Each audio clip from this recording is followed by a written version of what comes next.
Realme എന്ന് പറയുന്ന ബ്രാൻഡിൽ നിന്ന് ഒരു പുതിയ സ്മാർട്ട് ഫോൺ കൂടി പുറത്തിറങ്ങുകയാണ് റിയൽമി C53 എന്ന പേരിൽ. നമുക്കറിയാം റിയൽമിയുടെ C സീരീസ് എന്ന് പറയുന്നത് വളരെ ബജറ്റ് ഫ്രണ്ട്ലി ആയിട്ടുള്ള സ്മാർട്ട് ഫോണുകളാണ്.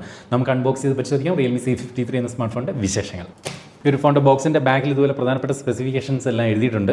108 മെഗാ പിക്സലിൻ്റെ ക്യാമറയാണ് ഈ ഒരു സ്മാർട്ട് ഫോണിൻ്റെ ഏറ്റവും വലിയൊരു ഹൈലൈറ്റ്. അതുപോലെ 5000 mAh ബാറ്ററി ഉണ്ട്. അൾട്രാ ബൂം സ്പീക്കറാണ്, അതായത് 180% അൾട്രാ ബൂം സ്പീക്കർ, സൗണ്ട് കൂടുതലായിരിക്കും എന്നുള്ളതാണ് ഉദ്ദേശിക്കുന്നത്. അതുപോലെ 7.99 mm സ്ലിം ആയിട്ടുള്ള ഒരു സ്മാർട്ട് ഫോണാണ്.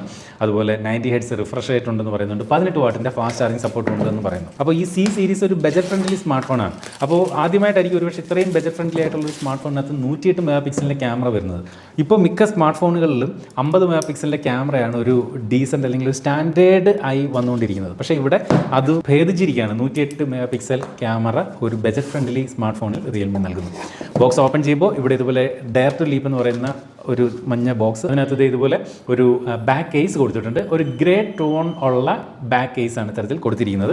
അതുപോലെ user manual, warranty card information കൊടുത്തിട്ടുണ്ട്. കൂടാതെ സ്മാർട്ട് ഫോൺ അത് മാറ്റി വയ്ക്കുന്നു. വേറെ ഉള്ളതെന്ന് പറയുന്നത് ചാർജിങ്ങിന് വേണ്ടി ഇത്തരത്തിൽ USB Type-C ചാർജിങ് കേബിളാണ് കൊടുത്തിരിക്കുന്നത്. അതുപോലെ ഈ ഒരു smart phone A to C കേബിളാണ് കൊടുത്തിരിക്കുന്നത്. ചാർജർ ആയിട്ട് ഇത്തരത്തിൽ 18 വാട്ടിൻ്റെ ഒരു ഫാസ്റ്റ് ചാർജറാണ് ഫോണിൻ്റെ ബോക്സിനോടൊപ്പം കൊടുത്തിരിക്കുന്നത്. എനിവേ ഫോണിലേക്ക് വരാം. ഇതായിരിക്കുന്നു നമ്മുടെ സ്മാർട്ട് ഫോൺ. കവറിൽ നിന്ന് പുറത്തേക്ക് എടുക്കുന്നു. യെസ്, നമ്മൾ റിയൽമി മുൻകാലങ്ങളിൽ കണ്ട പല സ്മാർട്ട് ഫോണുകളുടെയും ഓർമ്മ, എസ്പെഷ്യലി C സീരീസിൽ തന്നെയുള്ള വേറെ പല സ്മാർട്ട് ഫോണുകളുടെയും ഒരു ഡിസൈൻ അതുപോലെ ഓർമ്മ വരുന്നു. കാരണം ഞാൻ തന്നെ നിങ്ങളെ പരിചയപ്പെടുത്തിയ ചില സ്മാർട്ട് ഫോണുകളുടെ സെയിം ഡിസൈൻ. ഇവിടെ ഒരു ഗ്ലോസി മഴവിൽ ഫിനിഷാണ് കൊടുത്തിരിക്കുന്നത്. ഇവിടെ പക്ഷേ ഒരു മാറ്റ് ഫിനിഷാണ് കൊടുത്തിരിക്കുന്നത്. ഫോണിൻ്റെ ബാക്ക് സൈഡ് പ്ലാസ്റ്റിക് ആണ്, പക്ഷേ ഒരു ബിൽഡ് ക്വാളിറ്റി കുഴപ്പമില്ലാത്ത ഒരു ഹോളോ ഒന്നും അല്ല എന്ന് പറയേണ്ടി വരും. ബാക്കിൽ നമുക്കിവിടെ ഇത്തരത്തിൽ 3 ക്യാമറകളും തോന്നിപ്പിക്കുന്ന തരത്തിൽ കൊടുത്തിട്ടുണ്ട്. ഐഫോണിലേക്ക് ക്യാമറയൊക്കെ വെച്ചിരിക്കുന്ന രീതി 2 ക്യാമറയാണ്, പക്ഷേ ഇതൊരു LED ഫ്ലാഷ് ലൈറ്റ് ഇത്തരത്തിൽ ഒരു ക്യാമറ മൊഡ്യൂൾ പോലെ ഉൾപ്പെടുത്തി പറ്റിച്ചിട്ടുണ്ട്. അതുപോലെ ഇവിടെ റിയൽമി എന്ന് എഴുതിയിരിക്കുന്നതായിട്ട് കാണാം.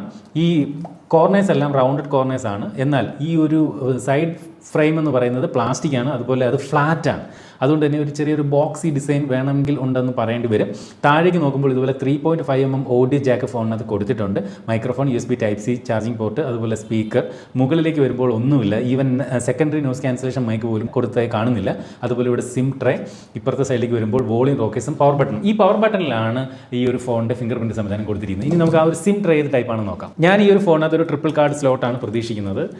യെസ്, പ്രതീക്ഷകൾ അസ്ഥാനത്തായിട്ടില്ല. ട്രിപ്പിൾ കാർഡ് സ്ലോട്ട് തന്നെയാണ് ഈ ഒരു ഫോണിനകത്ത് കൊടുത്തിരിക്കുന്നത്. അപ്പോൾ ഒരേ സമയം 2 സിം കാർഡും ഒരു മെമ്മറി കാർഡും നമുക്ക് ഈസി ആയിട്ട് ഈ ഒരു സ്മാർട്ട് ഫോണിനകത്ത് ഉപയോഗിക്കാം. അപ്പോൾ ഇതിൻ്റെ ഒരു തിക്നെസ് പറഞ്ഞാൽ 7.99 mm ആണ് ഇതിൻ്റെ ഒരു തിക്നെസ്. അതുപോലെ ഇതിൻ്റെ വെയിറ്റ് വന്നിട്ട് 186 ഗ്രാം ഭാരം മാത്രമേ ഉള്ളൂ. എന്നിരുന്നാലും കുറച്ചും കൂടി ഒരു വെയിറ്റ് ഫീൽ ചെയ്യുന്നുണ്ട് ഈ ഒരു സ്മാർട്ട് ഫോണിൽ. കാരണം അതിൻ്റെ ഒരു വെയിറ്റ് ഡിസ്ട്രിബ്യൂഷൻ ഒന്നും അത്ര കറക്റ്റ് അല്ലാത്തതുകൊണ്ടാണെന്ന് തോന്നുന്നു. 186 ഗ്രാമേ ഉള്ളൂ എന്ന് പറഞ്ഞാൽ വിശ്വസിക്കുന്നില്ല. ഓൺ ചെയ്യുമ്പോൾ ഇതുപോലെ റിയൽമി എന്നും പവർഡ് ബൈ ആൻഡ്രോയിഡ് എന്നും എഴുതി കാണിക്കുന്നു. അപ്പോൾ ഞാൻ ഈ ഒരു സ്മാർട്ട് ഫോണിൻ്റെ ഇനിഷ്യൽ സെറ്റപ്പ് ഒക്കെ ചെയ്ത് കഴിഞ്ഞു. ഇതിനകത്ത് ആദ്യം തന്നെ നമ്മളുടെ കണ്ണിൽ ഉടക്കുന്നത് ഈ ഒരു വാട്ടർ ഡ്രോപ്പ് നോച്ചാണ്. ഇപ്പോൾ വരുന്ന പല സ്മാർട്ട് ഫോണുകളിലും 5 ഹോൾ ക്യാമറയാണ് വരുന്നത്. വാട്ടർ ഡ്രോപ്പ് വളരെ കുറച്ച് ഫോണുകളെ വരുന്നുള്ളൂ. ഈ ഒരു സ്മാർട്ട് ഫോൺ പ്രൈസ് കുറഞ്ഞ ഫോൺ ആയതുകൊണ്ടായിരിക്കണം ഇതിനകത്ത് വാട്ടർ ഡ്രോപ്പ് നോച്ച് വരുന്നത്. താഴെ ഈ ചിഹ്നം അറിയപ്പെടുന്ന ഭാഗം കണ്ടില്ലേ, അതൊരു ആവറേജ് സൈസിൽ എബോ ആവറേജ് ആണെന്ന് പറയേണ്ടി വരും. എന്നാൽ ലെഫ്റ്റ് സൈഡും റൈറ്റ് സൈഡും ഒക്കെ വളരെ തിന്നായിട്ടുള്ള ബെസലുകളാണ് കൊടുത്തിരുന്നത്. ഇവിടെ നല്ല ഒരു കട്ടി ബെസൽ നമുക്ക് ഇതുപോലെ കാണാൻ സാധിക്കുന്നുണ്ട്.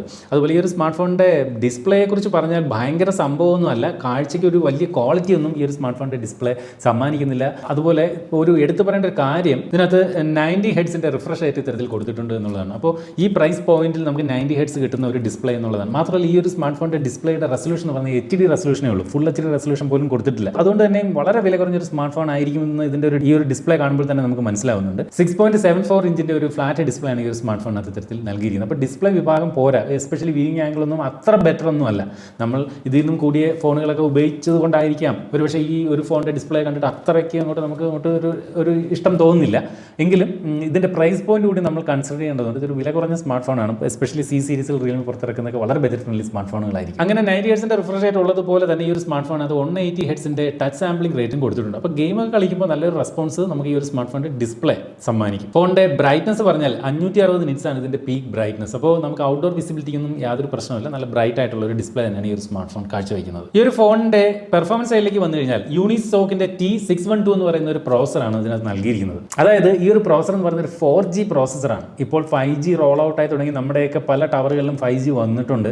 അപ്പോൾ ഇനി ആരാണ് 4G ഉപയോഗിക്കുന്നതെന്നൊരു സംശയമുണ്ട്. എന്ത് തന്നെയാലും ഇതൊരു 4G സ്മാർട്ട് ഫോണാണ്. അതുപോലെ ഈ ഒരു സ്മാർട്ട് ഫോണത്ത് 6GB റാമും 128GB ഇന്റർണൽ സ്റ്റോറേജും ഉണ്ട്. അപ്പോൾ ഈ ഒരു റാം എന്ന് പറയുന്നത് എക്സ്പാൻഡബിൾ റാമാണ്. നമുക്ക് 6GB വരെ വീണ്ടും എക്സ്പാൻഡ് ചെയ്യാൻ സാധിക്കും. അതുകൊണ്ട് തന്നെ മാക്സിമം നമുക്ക് 12GB റാം ഇതിനകത്ത് ലഭിക്കുമെന്ന് ചുരുക്കം.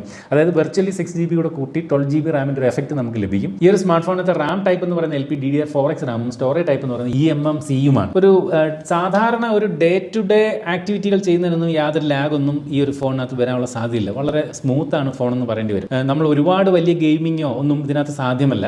സാധാരണ വാട്സപ്പ്, ഫേസ്ബുക്ക്, ഇൻസ്റ്റാഗ്രാം അങ്ങനെ സോഷ്യൽ മീഡിയ ഒക്കെ നോക്കുന്നവർക്കും ഫോൺ കോളിങ്ങിനൊക്കെ ആയിട്ട് യൂസ് ചെയ്യുന്നവർക്ക് കുഴപ്പമില്ല. എന്നാൽ ടെമ്പിൾ റൺ പോലുള്ള ഗെയിമുകളൊക്കെ ഈ ഒരു സ്മാർട്ട് ഫോണിനകത്ത് കുഴപ്പമില്ലാതെ നമുക്ക് കളിക്കാനും സാധിക്കും. പ്രശ്നങ്ങളൊന്നുമില്ല.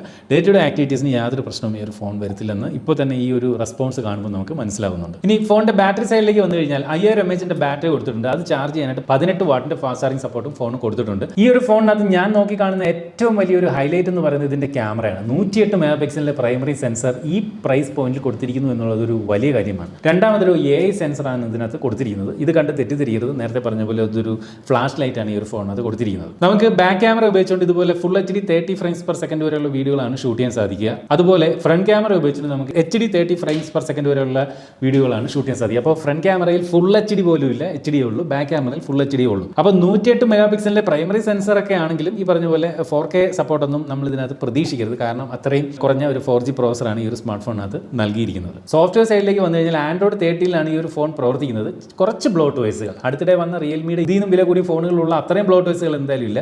ഇതിനകത്തുള്ള ബ്ലോട്ട്വേഴ്സ് എന്ന് പറയുന്നത് ഫോൺ പേ, അതുപോലെ മോജ്, ലിങ്ക്ഡിൻ തുടങ്ങി വളരെ കുറച്ച് ബ്ലോട്ട്വേഴ്സ്, ജോഷ് തുടങ്ങി കുറച്ച് ബ്ലോട്ട്വേഴ്സുകളേ ഉള്ളൂ. സാധാരണ ഇപ്പോൾ അടുത്തിടെ വന്ന റിയൽമി 11 പ്രോയും പ്രോ പ്ലസിലൊക്കെ ഇതിലേറെ ബ്ലോട്ട്വേഴ്സ് ഉണ്ടായിരുന്നു.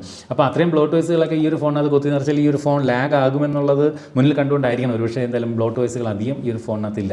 അതുപോലെ ഈ ഒരു ഫോണിനകത്ത് റിയൽമിയുടെ യൂസർ ഇന്റർഫേസ് ഒക്കെ ഇതുപോലെ കുറച്ചുകൂടി ഒരു ലൈറ്റർ വെർഷനാണ് കൊടുത്തിരിക്കുന്നത്. റിയൽമി UI T എഡിഷൻ ആണ് കൊടുത്തിരിക്കുന്നത്. അതായത് സാധാരണ വില കൂടിയ റിയൽമി ഫോണിൽ കാണുന്ന റിയൽമി UI അല്ല ഇതിൽ കൊടുത്തിരിക്കുന്നത്. കുറച്ചുകൂടെ ലൈറ്റർ ആയിട്ടുള്ള ഒരു വെർഷൻ ആണ് ഈ ഒരു ഫോണിനകത്ത് നൽകിയിരിക്കുന്നത്. 108 മെഗാപിക്സൽ പ്രൈമറി സെൻസർ പോലെ മറ്റൊരു ഹൈലൈറ്റ് ഇതിന്റെ ഫിംഗർ പ്രിന്റ് സംവിധാനം ഇത്തരത്തിൽ സൈഡ് മൗണ്ടഡ് ആയിട്ട് കൊടുത്തിട്ടുണ്ട്. സാധാരണ ഈ പ്രൈസ് പോയിന്റിൽ പലപ്പോഴും ബാക്കിലൊക്കെ ഫിംഗർ പ്രിന്റ് കൊടുക്കാറുണ്ട്. പക്ഷേ ഇവിടെ എന്തായാലും സൈഡ് മൗണ്ടഡ് ആയിട്ടാണ് ഫിംഗർ പ്രിന്റ് കൊടുത്തിരിക്കുന്നത്. ഡുവൽ ബാൻഡ് വൈഫൈയുടെ സപ്പോർട്ട് ഈ ഒരു സ്മാർട്ട് ഫോണിനകത്ത് നൽകിയിട്ടുണ്ട്. അതുപോലെ തന്നെ ഇതിനകത്ത് ബ്ലൂടൂത്ത് വെർഷനൊക്കെ ഒരുപാട് പഴയതാണ്. ബ്ലൂടൂത്ത് വെർഷൻ 5 ആണ് ഈ ഒരു ഫോണിനകത്ത് നൽകിയിരിക്കുന്നത്. ഇപ്പോൾ വരുന്ന മിക്ക ഫോണുകളിലും ബ്ലൂടൂത്ത് വെർഷൻ 5.3 ഒക്കെയാണ് നൽകി വരുന്നത്. പക്ഷേ ഇവിടെ 5 ആണ് കൊടുത്തിരിക്കുന്നത്. അടുത്തായിട്ട് നമുക്ക് ഈ ഒരു ഫോണിന്റെ സൗണ്ട് ഒന്ന് കേട്ട് നോക്കണം. കാരണം റിയൽമി ഇതിനകത്ത് അൾട്രാ ബൂം സ്പീക്കർ എന്നൊക്കെയാണ് ഇതിനെ വിശേഷിപ്പിക്കുന്നത്. അപ്പോൾ അത്രയും ഒരു ക്വാളിറ്റി സൗണ്ടിനുണ്ടോ എന്നുള്ളതൊന്ന് ചെക്ക് ചെയ്യേണ്ടതുണ്ട്. ഫോണിനകത്ത് മോണോ സ്പീക്കറാണ് കൊടുത്തിരിക്കുന്നത്. അൾട്രാ ബൂം സ്പീക്കർ ഓൺ 50% എന്നൊക്കെ പറയുന്നുണ്ട് റിയൽമി. പക്ഷേ സൗണ്ട് കേട്ടിട്ട് തെറ്റൊന്നും പറയാനില്ല. പക്ഷേ ഈ ഒരു അൾട്രാ ബൂം എന്നൊന്നും പറയാനൊന്നും എനിക്ക് തോന്നുന്നില്ല. കണ്ടില്ലേ, ഈ ഒരു രീതിയിലുള്ളൊരു സ്പീക്കർ സാധാരണ ഫോണുകൾ ഈ പ്രൈസ് റേഞ്ചിലൊക്കെ ഈ ഇത്രയും സൗണ്ടൊക്കെ നമ്മൾ കാണാറുണ്ട്. പക്ഷേ റിയൽമി എന്തുകൊണ്ടോ അതിനെ അൾട്രാ ബൂം എന്ന് വിശേഷിപ്പിക്കുന്നത് എന്തുകൊണ്ടെന്ന് മനസ്സിലാവുന്നില്ല. അതുപോലെ എടുത്ത് പറയേണ്ട ഒരു കാര്യം, ഇപ്പോൾ ഇവിടെ ഇതുപോലെ ടൈപ്പ് ഒക്കെ ചെയ്യുമ്പോൾ ആ ഒരു ഹെപ്റ്റിക് ഫീഡ്ബാക്ക് അത് കുഴപ്പമില്ലാത്തൊരു രീതിയിൽ ലഭിക്കുന്നുണ്ട്. പിന്നെ അതുപോലെ റിയൽമിയുടെ ബജറ്റ് ഫ്രണ്ട്ലി ഫോണുകൾ ഇപ്പോൾ ഒന്നിലധികം ഫോണുകൾ കണ്ട മിനി ക്യാപ്സൂൾ എന്ന് പറയുന്ന ഫീച്ചർ ഈ ഒരു സ്മാർട്ട് ഫോണിനകത്ത് നൽകിയിട്ടുണ്ട്. അതായത് നമ്മൾ ഐഫോണിലൊക്കെ ഡൈനാമിക് ഐലൻഡ് എന്ന് പറയുന്ന പോലെ ഇവിടെ ഈ ഒരു ഭാഗത്ത് ഇത്തരത്തിൽ ഒരു നോട്ടിഫിക്കേഷനൊക്കെ വരുമ്പോൾ, എസ്പെഷ്യലി നമ്മൾ ബാറ്ററി ചാർജ്, അതുപോലെ നമ്മളുടെ ഒരു ദിവസത്തെ എത്ര സ്റ്റെപ്സ് നടന്നു തുടങ്ങിയ കാര്യങ്ങളൊക്കെ ഈ ഒരു ഡൈനാമിക് ഐലൻഡ് എന്ന് ഐഫോൺ പറയുന്ന പോലെ ഇവിടെ മിനി ക്യാപ്സൂൾ എന്ന പേരിൽ ഇത്തരത്തിൽ നമുക്ക് ഇവിടെ കാണാൻ സാധിക്കും. അപ്പോൾ ഇതൊക്കെയാണ് ഈ ഒരു സ്മാർട്ട് ഫോണിന്റെ പ്രത്യേകത. റിയൽമിയുടെ ടീം എന്നെ ഈ ഒരു ഫോൺ ചെയ്യാൻ താല്പര്യമുണ്ടോ എന്ന് വിളിച്ച് ചോദിച്ചിരുന്നു. അപ്പോൾ ഞാൻ ചോദിച്ചത് 4G ആണോ 5G ആണോ എന്ന് ചോദിച്ചു. അപ്പോൾ അവർ പറഞ്ഞു 4G ആണ്. 4G നിലവിൽ ഈ പറഞ്ഞ പോലെ 5G റോൾ ഔട്ട് ചെയ്ത ഈ ഒരു സമയത്ത് എത്ര പേർ 4G എടുക്കുമെന്നൊരു കാര്യത്തിൽ സംശയമുണ്ട്. പിന്നെ എന്തിന് ഞാൻ ഈ ഒരു ഫോൺ റിവ്യൂ ചെയ്യാനായിട്ട് അയക്കാൻ പറഞ്ഞതിൻ്റെ ഒരു പ്രധാന കാരണം ഈ പറഞ്ഞ പോലെ ഇതിൻ്റെ ഒരു 108 മെഗാപിക്സൽ ക്യാമറയാണ് എൻ്റെ ആ ഒരു കണ്ണ് ആക്ച്വലി ഈ ഒരു ഫോണിനകത്ത് ഉടക്കിയത്. അപ്പോൾ ഈ പ്രൈസ് പോയിന്റിൽ, അതായത് 5G ഒന്നും വേണ്ട എന്ന് ഉദ്ദേശിക്കുന്നവർക്ക് തീർച്ചയായിട്ടും ഈ പ്രൈസ് പോയിന്റ് 108 MB ക്യാമറയൊക്കെ ആയിട്ട് വരുന്നൊരു സ്മാർട്ട് ഫോൺ എന്ന രീതിയിൽ നമുക്ക് ഈ ഒരു സ്മാർട്ട് ഫോണിനെ നോക്കി കാണാമെന്ന് തോന്നുന്നു. അതാണ് എനിക്ക് റിയൽമി C53 എന്ന ഈ ഒരു ഫോണിനെ കുറിച്ച് പറയാനുള്ളത്.